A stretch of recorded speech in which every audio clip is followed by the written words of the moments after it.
you have as your numerator here will be on this a, and then whatever you have as your denominator will be outside the root. And I can pronounce this as x root of what? Of a. So this is another one. Let's say we can also have a raised to the power of what if you have x over y in this case? So what would that be? Whenever you have a fractional index, I've already explained, I said write down your root sign.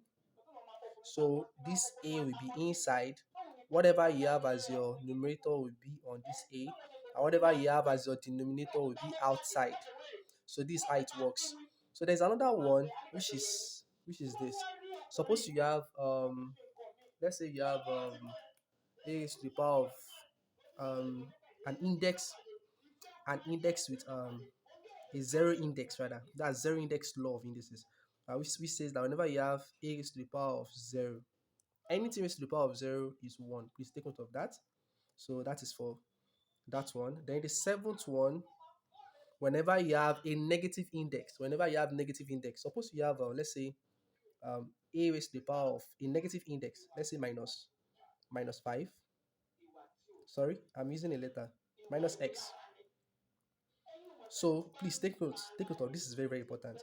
Whenever you have a base with a negative index, this negative you have here, a negative index simply implies 1 over. This power of minus means 1 over. So since I've already used the minus as 1 over, what do you have left? I only have a raised power of x. So this is the final answer to that. So let's just play with some questions and see how it works.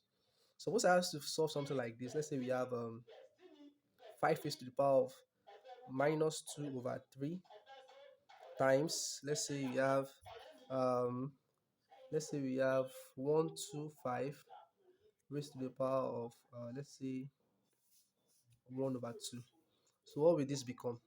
So the solution to this simply implies that I have 5 raised to the power minus 2 over 3 in this case. I can write this in another form, or I can write it as this is a negative fractional index. This minus means 1 over, and I can have 5 raised to the power of 2 over 3. Or I leave it the way it is. This is minus 2 over 3 times. I believe that this 125, I can break it down.